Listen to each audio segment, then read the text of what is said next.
Cariño, ¿podrías pasarme el teléfono móvil? Dame un segundo, que acabé de escribir este mensaje de WhatsApp.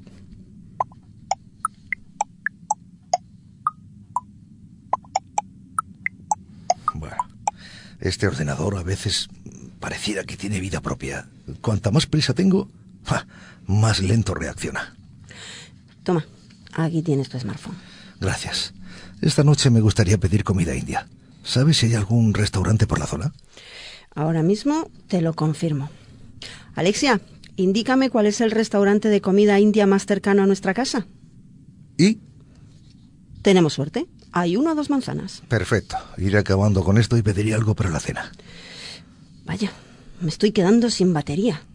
A ver cuándo inventan un teléfono con batería ilimitada. Más bien, yo creo que tendrían que inventar primero una batería para nosotros mismos. Imaginas demasiado. ¿Demasiado, dices? ¿Cómo van a construir una pila para humanos? Eso es imposible. Pues probablemente esa habría sido la misma respuesta que hubiese dado un tipo del siglo XIX. Si le hubiéramos dicho que acabaríamos teniendo objetos que nos comunicasen con el resto del mundo en tiempo real. O que construiríamos medios de transportes que superaran la velocidad de sonido. E incluso nos llevarían a la luna. Vale, estoy de acuerdo con eso.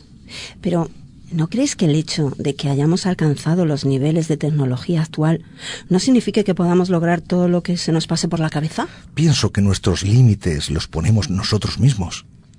Probablemente personalidades como Marconi, Tesla o Steve Jobs, por nombrar a algunos, no habrían llegado tan lejos si alguien les hubiera dicho continuamente que su imaginación era demasiado ambiciosa y muy lejos de la realidad.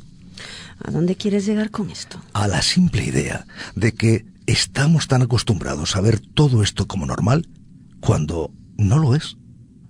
Toda esta tecnología, los aparatos que nos rodean y con los que convivimos, estamos tan inmersos en nuestras vidas, rodeados de aparatos de última generación, que apenas nos paramos a pensar hacia dónde nos lleva todo esto. Pues hacia donde Internet nos dice. ¿Y quién dicta hacia dónde va Internet? ¿Las grandes multinacionales? ¿Los gobiernos? ¿O nosotros mismos? ¿A qué te refieres? Al fin y al cabo, Internet no es más que el reflejo de nosotros, de nuestros deseos y anhelos, de nuestros miedos e inseguridades. Las redes sociales, las apps, el modo en el que buscamos la información, todo, absolutamente todo, responde a todas y cada una de nuestras necesidades. Dicho así, suena un poco siniestro. Internet es tan peligroso o necesario como cada usuario quiera que lo sea. Entonces, ¿cómo crees que será el Internet del futuro? Probablemente, para responder a esa pregunta, habría que preguntarse primero, ¿cómo seremos nosotros en el futuro? ¿Imaginas que tuviéramos un aparato que pudiera comunicarnos con ellos? ¿Y si se consiguiera? Sería realmente fantástico.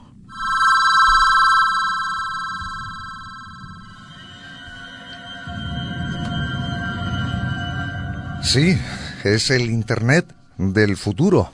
Una historia o un tema, un asunto fascinante, sobre todo porque muchas veces hablamos del futuro. Y lo que vamos a hacer enseguida es que nuestra nave, como sabéis, es una nave que se dirige hacia el misterio, pero dentro de ese misterio podemos también viajar hacia el pasado o hacia el futuro, como una máquina del tiempo. Por supuesto que sí. Pero para conocer, repito, este asunto tan interesante, vamos a dar paso a un amigo, Miguel Ángel Ruiz. Buenas noches. Muy buenas noches, Javier, María, encantado. ¿Qué tal estáis? Muy bien, muy bien. La verdad que hacía tiempo que no teníamos a Miguel Ángel y estamos ante una persona con un grandísimo conocimiento. También, como muchos sabéis, Miguel Ángel se inmiscuye mucho más en esos asuntos de conspiración, pero también todo esto es parte de la conspiración o quizás no. Lo primero que hay que hacer, Miguel Ángel, si te parece, es ir de tu mano e ir conociendo esos datos que atesoras y que nos va a abrir seguramente o un camino o una autopista hacia ese Internet del futuro, ¿no? A ese Internet del futuro y del futuro próximo, del futuro casi inminente, ¿no? Porque muchas de las cosas que vamos a hablar esta noche no son disquisiciones filosóficas, sino que son todo proyectos que ya están en investigación y en algunos casos que están ya incluso en ejecución, ¿no? Me ha gustado mucho la dramatización que habéis hecho. Yo creo que muestra bastante bien cómo en prácticamente la última década cómo hemos de alguna manera cambiado nuestra forma de vivir, o cómo Internet ha cambiado nuestra forma de vivir, ¿no?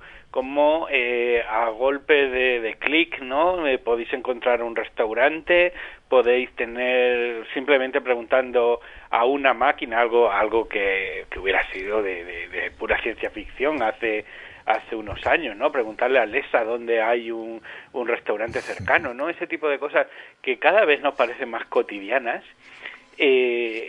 eran casi inimaginables, ¿no?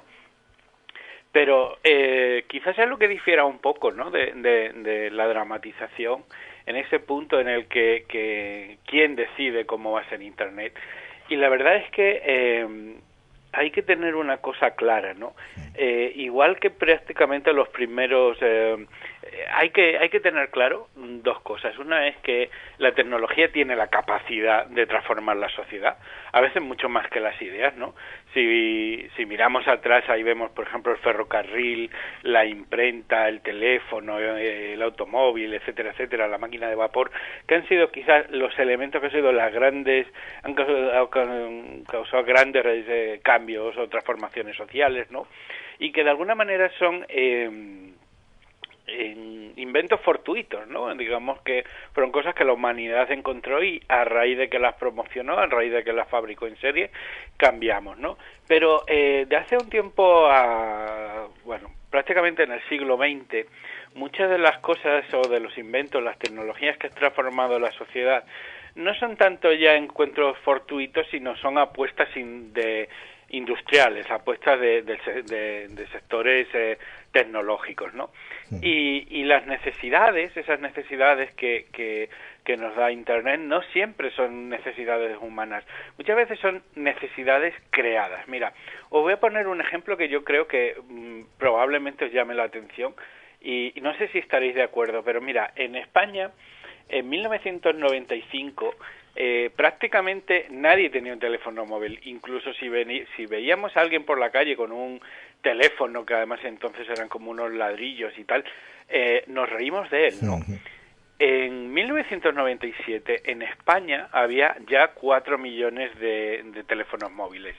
Y en apenas 7 años, es decir, de 1997 a 2005, se pasó de haber 4 millones a 42 millones de teléfonos móviles en nuestro país. Una transforma y de hecho cambiamos un poco la forma. Hemos pasado de reírnos de que él tenía el teléfono móvil a reírnos del que no lo tiene. Y no casi reírnos, sino casi echárselo en cara. Dice, ¿cómo no tienes un teléfono móvil, no? No se pasa en 7 años de tener 4 millones de teléfonos a 42 si no hay una apuesta institucional fuerte, ¿no? Sí, sí. Recordar que en 2001 hubo un poco lo de la burbuja de las .com, que fue, digamos, una apuesta también institucional por todo ese tema. Al principio tuvimos unos teléfonos que, bueno, pues tenían datos, que era el 2G, etcétera, pero luego llegaron los smartphones y al final todo el mundo acabó conectado a Internet, ¿no? Entonces, y luego, bueno, pues vino la historia reciente, lo que bien habéis contado un poco en la introducción, etcétera. La pregunta es, ¿qué va a pasar ahora? ¿Hacia dónde vamos? Y yo creo que estamos a las puertas de otra transformación, de otra especie de Internet 2.0, a las puertas de una nueva hora que probablemente repita un poco este proceso, ¿no? que acabo de contar, con algo así como lo que pasó entre 1997 y 2005. Ahora mismo hay dos tecnologías emergentes que yo creo que pueden cambiar mucho las cosas. Una es, y no es la más importante, es el tema del 5G, que se ha hablado mucho de ello. El 5G simplemente lo que nos va a proporcionar es unas velocidades de transferencia, unas velocidades de conexión brutales, ¿no? Es decir, que prácticamente podamos hacer o se puedan transferir datos a unas velocidades que ahora mismo serían impensables, ¿no? Cuando uno ve, por ejemplo, la publicidad así corporativa de las empresas que tratan de vendernos en 5G, nos dicen, podrás bajarte una película en apenas unos segundos. Realmente eso yo creo que es una forma de presentarlo muy naif, porque nadie necesita bajarse una película en unos segundos. Quiero decir, no es una gran necesidad. Sí que hay, sin embargo, unas futuras necesidades de alta velocidad, que es lo que vamos a hablar ahora. Sin embargo, hay una segunda tecnología, un gran despliegue que se está haciendo ahora, que no digo que no se conozca, pero yo creo que está pasando un poco sin pena ni gloria, y el tema son las megaconstelaciones de satélites. Seguramente habéis oído hablar del proyecto de Starlink, de SpaceX, y básicamente mira, ahora mismo sabéis que la humanidad lleva pues prácticamente los últimos 50 años poniendo satélites en órbita, y probablemente pues tengamos en órbita en torno a unos 3.000, unos 4.000, entre 4.000 y 5.000 satélites. Sí. Solamente Starlink quiere lanzar al espacio exterior, a poner en órbita de nuestro planeta, un total de unos 12.000 satélites. El objetivo es proporcionar Internet en cualquier lugar del planeta, por remoto que sea. Es decir, ese wifi que tenemos en casa, que si estás en él estás conectado, es como hacer una especie de wifi planetario. Es decir, cualquier lugar del mundo puedas tener conexión a Internet de banda ancha. Y curiosamente es que Starlink solo es uno de los muchísimos proyectos que vienen, ¿no? Hemos hablado de los 12.000 proyectos satélites de Starlink. También hay otro operador que quiere dar internet de banda ancha en todo el mundo, que se llama OneWeb. Cuenta con 650 satélites. Tenemos la constelación de Kuiper de Amazon, 3.226 satélites. 3.000 satélites de la compañía de Boeing, 4.600 de Samsung, la empresa india Astro Technology, 600 satélites más, y así podríamos seguir un rato más, un rato muy largo. ¿Podremos salir al espacio, entonces? Bueno, ese es otro de los problemas, que yo sé que los oyentes de otros mundos son amantes de la astronomía, y quizás no tenga tanto que ver, pero si queréis hacemos un inciso, y es que esto genera una cantidad importante de problemas. Primero, a los amantes de la astronomía, es decir, cuando salgamos con nuestros telescopios vamos a tener un cielo muchísimo más poblado de los que estamos ahora. A lo mejor en noche cerrada probablemente no se vean, porque si en el momento en el que la Tierra, digamos, de alguna manera ya opaca todos esos satélites, no se verán, pero sí, por ejemplo, al alba y al anochecer, ¿no? Pero otro de los problemas fundamentales es el diseño de rutas de salida, vamos a decir, espacial, es decir, si la NASA o la Agencia Espacial Europea quieren poner hacer una misión interplanetaria, por ejemplo, ir a la Luna o a Marte, cada vez lo van a tener más complicado. Y otro de los problemas que va a aumentar exponencialmente es el tema de la chatarra espacial. Ya en 1992 existía el informe Kessler, que era un informe que alertaba que teníamos tanta basura espacial que de alguna manera aumentaba significativamente el problema de colisión en órbita. Recordar que en las altas capas vamos a decir, en órbita alrededor del planeta, un solo tornillo puede destrozar un satélite de comunicaciones. Entonces, bueno, ahí hay una serie de problemas que yo creo que no somos muy conscientes, pero si vamos sumando todos los satélites de todas estas compañías y probablemente las que vengan, estamos hablando pues probablemente de, no sé si en torno a los 100.000 satélites, probablemente sea un número aventurado, no sé, a lo mejor 50, 60, 60.000 satélites, pero es que pensad que ahora mismo tenemos 5.000. O sea, es un cambio absolutamente colosal. Bueno, la pregunta es, ¿para qué todos estos satélites en órbita? ¿qué es lo que se pretende? Pues lo que se pretende, como hablábamos antes, es dotar de tecnología, es decir, dotar de conectividad a prácticamente, como digo, cualquier lugar del planeta, por remoto que sea. Claro, todo esto, ¿para qué se va a hacer? ¿Para que cambiemos, para que podamos descargar películas más rápido? Pues evidentemente no. Claro. Aquí hay una especie de caballo de Troya, una especie de situación que sí que justifica de alguna manera todo eso. Y que ese va a ser ese Internet 2.0, que también que se llama Internet of Things, o en español es el Internet de las cosas. El Internet de las cosas será la proliferación de eso que llamamos los... igual que los llamamos los smart, ¿no? Es decir, la tecnología inteligente, igual que, es decir, cosas que están conectadas a Internet. ¿Y qué cosas pueden estar conectadas a Internet? Y ojo, porque es que esto, cuando se popularice, igual que se ha popularizado el teléfono y las tablets y tal, tú piensas que esto es un cambio de paradigma grande, ¿no? Es decir, nosotros estamos acostumbrados a tener Internet solo en dispositivos móviles, es decir, ordenador en todo caso, con tu correo electrónico, todo lo que puedes hacer, y luego tu tablet, tu teléfono y poco más, si acaso un smartwatch, pero en el fondo Internet era algo a lo que tienes que ir, no algo en lo que vas a empezar a vivir. ¿Y qué es ese Internet de las cosas?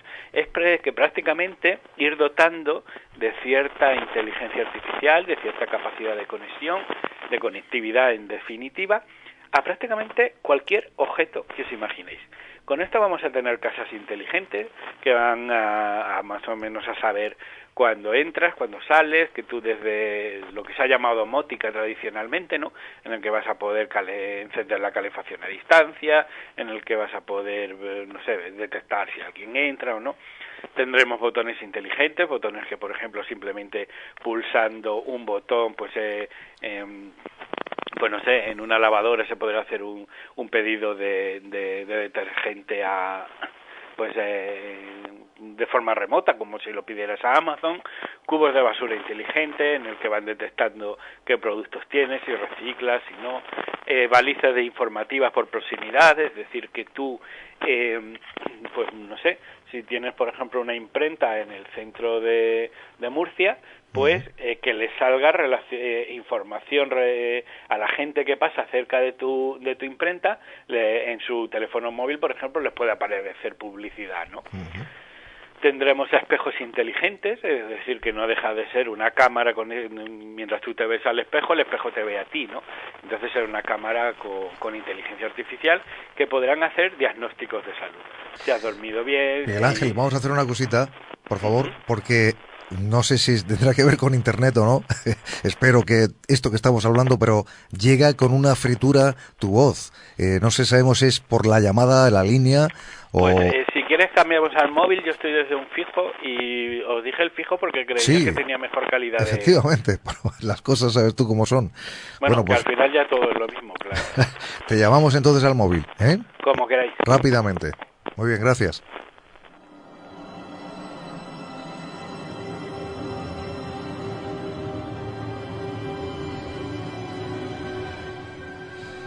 Bueno, ahí se dispone Fulgen Solano a llamar de nuevo a Miguel Ángel Ruiz, ya sabéis, divulgador, una persona muy conocida dentro del mundo del misterio, también colaborador de grandes programas, y hoy está con nosotros, hace ya un tiempo, unos 4 años aproximadamente, y la verdad que es muy interesante porque todo lo que tiene que ver, sobre todo lo que está contando, ya nos está abriendo, como decía antes, ¿no? Ese camino o esa puerta que quizás no vemos, no sé si vemos o no, pero lo cierto es que hay personas, en este caso Miguel Ángel Ruiz, que sí nos abren más los ojos y sí nos hacen ver lo que nos viene, como bien decía, en este futuro ya presente.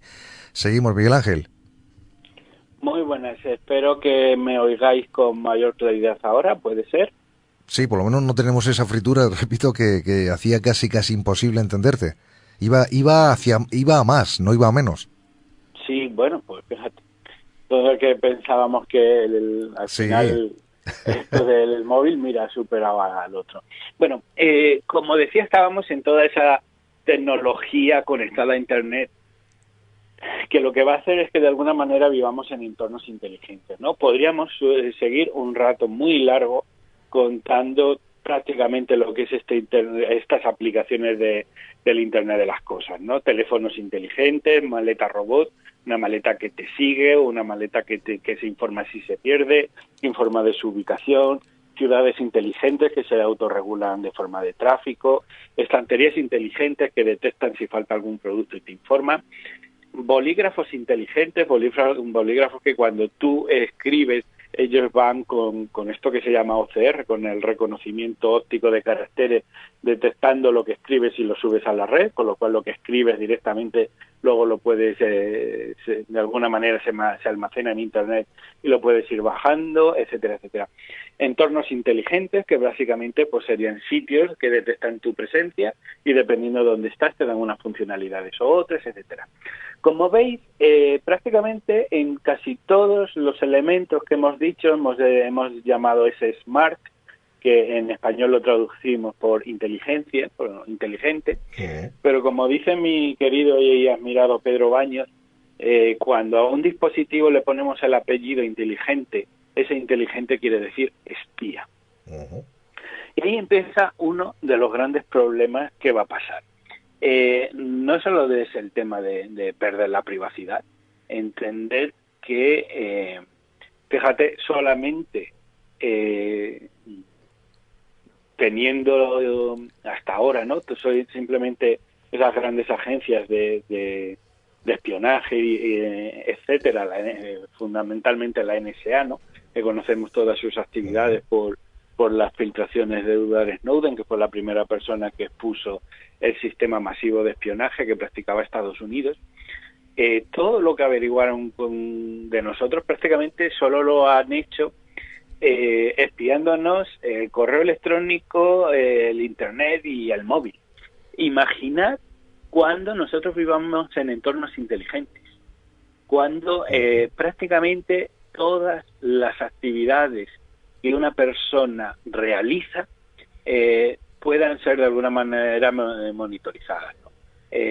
Sabemos que existe un mercado secundario de datos, que las grandes empresas, corporaciones y gobiernos compran y venden esos datos, y cuando se cruzan, que es ese gran Big Data que se llama ahora, ese es el perfilado masivo de datos de usuarios, de ciudadanos, que además ahora es un mercado en auge, es decir, entender es una oportunidad de negocio que una empresa nos acabe conociendo mejor que nosotros mismos. Entonces, ¿qué significa de alguna manera vivir en ese entorno inteligente? Significa que prácticamente no solo las corporaciones o las grandes empresas no te van a conocer mejor que te conoces tú a ti mismo de una manera prácticamente real. Por ejemplo, Facebook se sabe, ¿no?, que Facebook hace perfiles de personalidad por usuarios. Gracias a ello, por ejemplo, ha salido toda la tecnología de las fake news, que sabéis que se usan en la polarización y manipulación política de la sociedad. No sé si os acordáis de ese famoso escándalo que fue lo que llevó a Donald Trump al poder, de la Casa Blanca en Estados Unidos, al haber contratado esa empresa que se llamaba Cambridge Analytica, que perfilando las opiniones políticas gracias a la actividad de la gente en Facebook, empezó a mandar publicidad casi personalizada a individuos para orientar el voto y que de alguna manera conseguir que el candidato republicano llegase a la Casa Blanca. Y lo lograron. Y eso lo tenían solo haciendo Facebook. Imaginad todo lo que se puede empezar a generar de este tipo de situaciones, ¿no? Como de alguna manera vamos a empezar a vivir en un entorno que cada vez se va a empezar a parecer más al ciberespacio. Es decir, lo que va a hacer el Internet de las cosas es de alguna manera ir borrando o difuminando esa brecha o esa, vamos a decir, esa separación tan clara que hay entre ciberespacio y mundo real. Eso cada vez va a empezar a pasar se va a hacer casi indistinguible, ¿no? Porque dentro de eso luego vienen otras dos tecnologías también muy emergentes y que de alguna manera yo creo que van a empezar a encerrarnos en Matrix, porque Matrix no tiene por qué ser simplemente esa sensación de que todo el mundo en el que vivimos está simulado, sino puede ser la proyección del mundo del ciberespacio, la proyección del mundo virtual sobre el físico. No sé si habéis oído alguna vez hablar de la realidad aumentada. Sí. La realidad aumentada es prácticamente, vamos a decir, una especie de enriquecimiento de tu experiencia física, de tu aquí y ahora, con tecnología digital. Es decir, tú, por ejemplo, te puedes poner unas gafas. Hasta ahora tiene aplicaciones, por ejemplo, en arquitectura, en decoración. Tú te puedes, por ejemplo, poner unas gafas como de realidad virtual, por así decirlas, y entonces cuando tú miras a un sitio, ves objetos que son digitales, es decir, objetos que realmente no existen, pero que todo eso, por ejemplo, ya se quiere empezar a llevar a supermercados, es decir, o a ciudades, por ejemplo, lo que hace ahora Google Maps, porque tú con unas gafas te vaya indicando el camino, etcétera, etcétera, ¿no?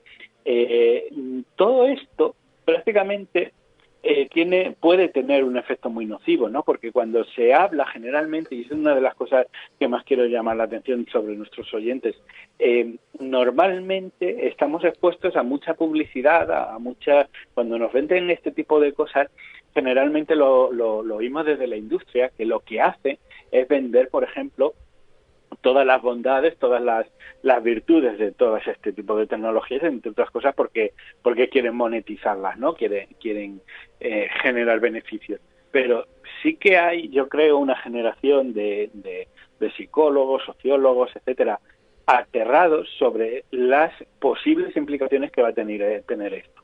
Por ejemplo, sabéis que Internet es adictivo y yo creo que ahora prácticamente un perfil de persona normal tiene cierta adicción a Internet, ¿sabes? Uh-huh. Eso que se llama nomofobia, que es la sensación de que parece que estás desnudo si sales de casa sin tu teléfono móvil, etcétera, etcétera. Imaginad una sociedad en la que vives en un entorno inteligente, en la que prácticamente todo tiene algún tipo de efecto, pues no sé, por conectividad, todo es inteligencia artificial, todo es, como digo, realidad aumentada, y en un momento dado te quedas sin conexión o te quedas sin ese dispositivo que te conecta a Internet. Prácticamente te caes del mundo, te caes de la realidad, ¿no?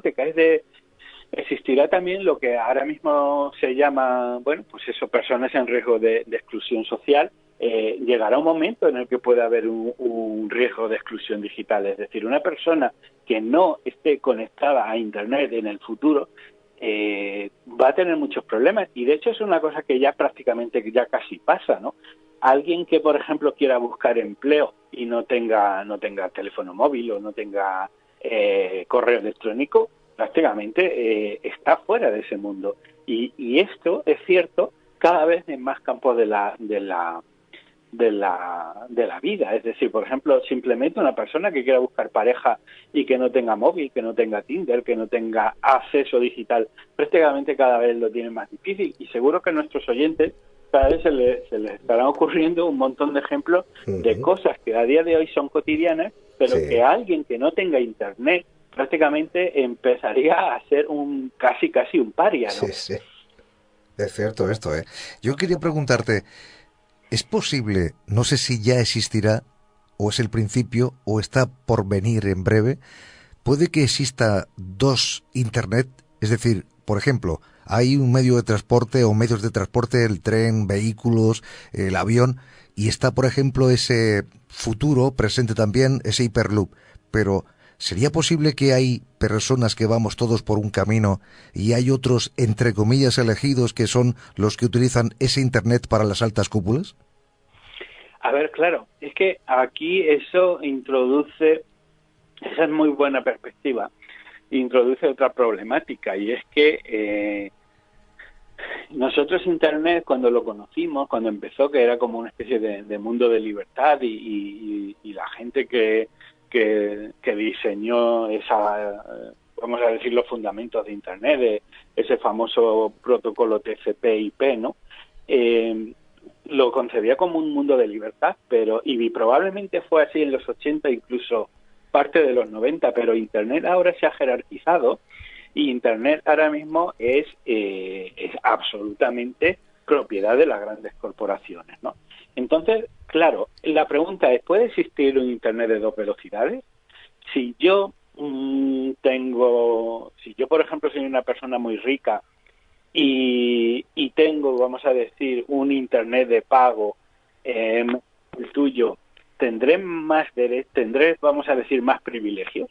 Es evidente que sí. Es evidente que existe en Internet todo ese acceso y conectividad. Si tú tienes las contraseñas, es decir, si tú tienes el acceso, si tú tienes, de alguna manera, un gestor de red, un administrador de red que a ti, que tú porque eres de pago, vamos a decir, tu gestor de red, ¿no? Tu operadora, te da acceso a muchas posibilidades, pues eso es una persona que tiene más privilegios. La pregunta es, ¿cómo serán las luchas sociales del futuro? ¿Acabaremos luchando por privilegios virtuales? Porque eso es, por ejemplo, una dominación cultural social absoluta. Es decir, gente que igual que ahora mismo luchamos por derechos como un salario digno, tener comida, techo, etcétera, ¿podremos luchar en el futuro por tener derechos derechos virtuales, es decir, derechos en el ciberespacio? Porque en el fondo es una forma de tener absolutamente sometida a la ciudadanía. Es decir, si yo lucho por algo que en el fondo no deja de ser alguien dentro de una realidad paralela, es como luchar por tus derechos dentro de Matrix, ¿no? Es decir, estás absolutamente sucumbido al sistema. No sé si lo habéis pensado, pero desde luego yo creo que toda la parte social de este Internet que ahora se están poniendo las primeras piezas, pero que luego se puede desarrollar muchísimo y que, como digo, tiene una capacidad de transformar la sociedad totalmente dramática. Muy buenas noches, Miguel Ángel. Mira, yo quería hacerte una pregunta, porque tal y como estás diciendo, entonces es como si nos estuviesen encauzando un poquito como en distintos rebaños, es decir, en clases de rebaños, ¿no? ¿Pero con qué objetivo?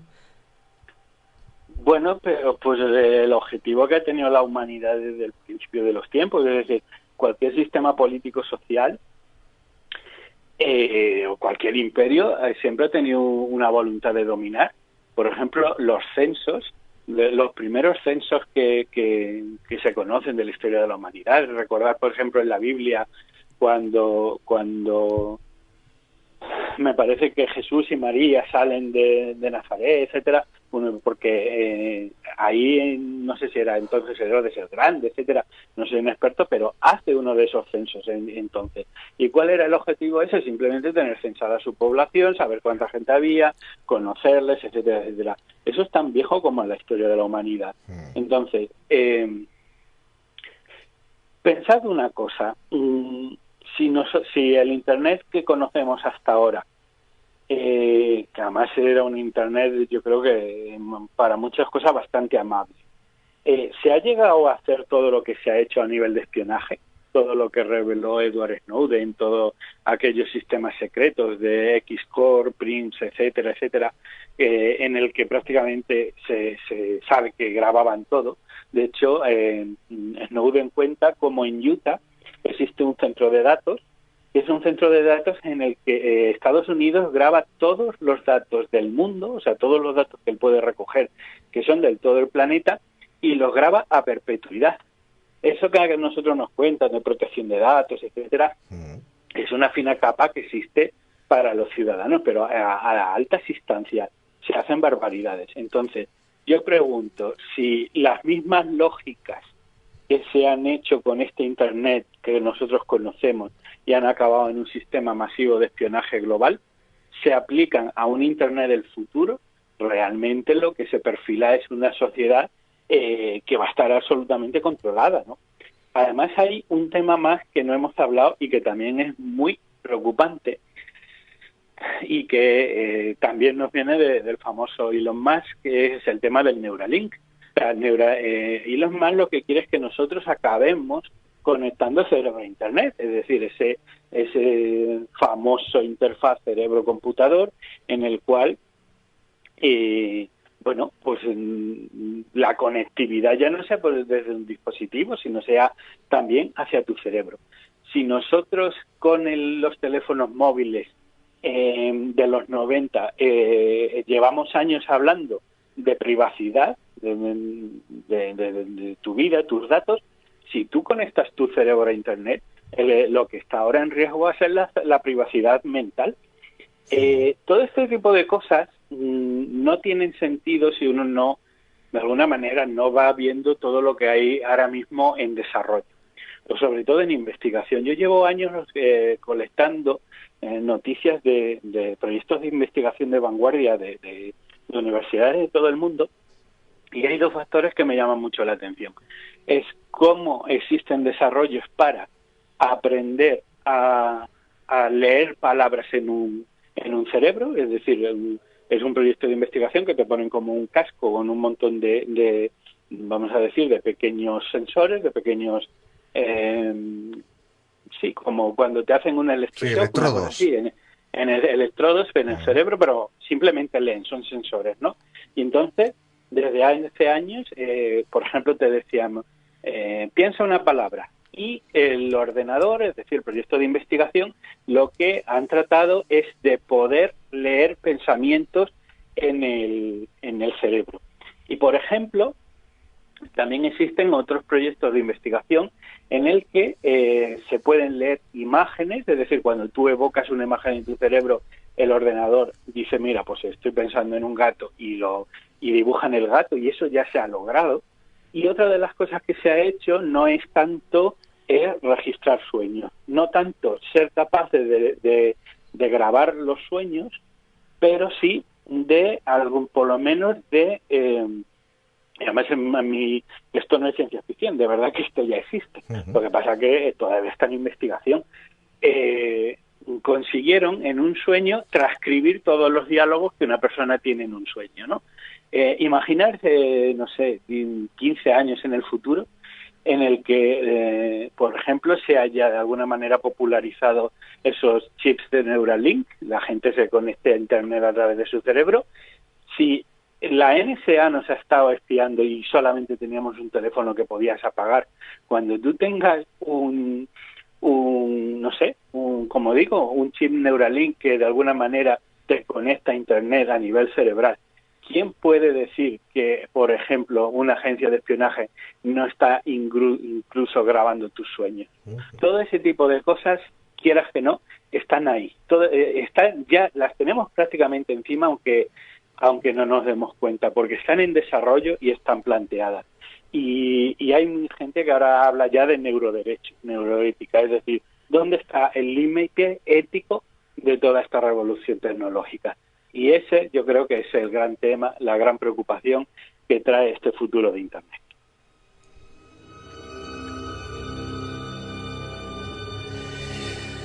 Bueno, lo que nos ha contado Miguel Ángel Ruiz esta noche en Otros Mundos, la verdad que ya decía al principio, después también he comentado que nos abría seguramente o iba a abrirnos un camino, una puerta, y al final es una autopista, ¿no?, de información, que es lo que realmente nos ha ofrecido esta noche.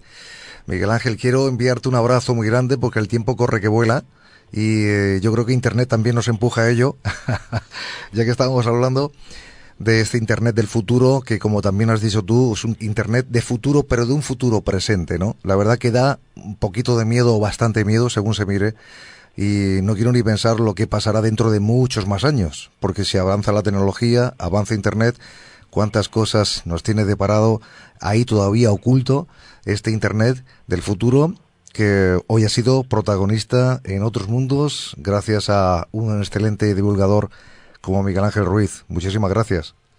Muchísimas gracias a vosotros y hasta la próxima. Buenas noches. Un abrazo. Hasta luego. Un abrazo.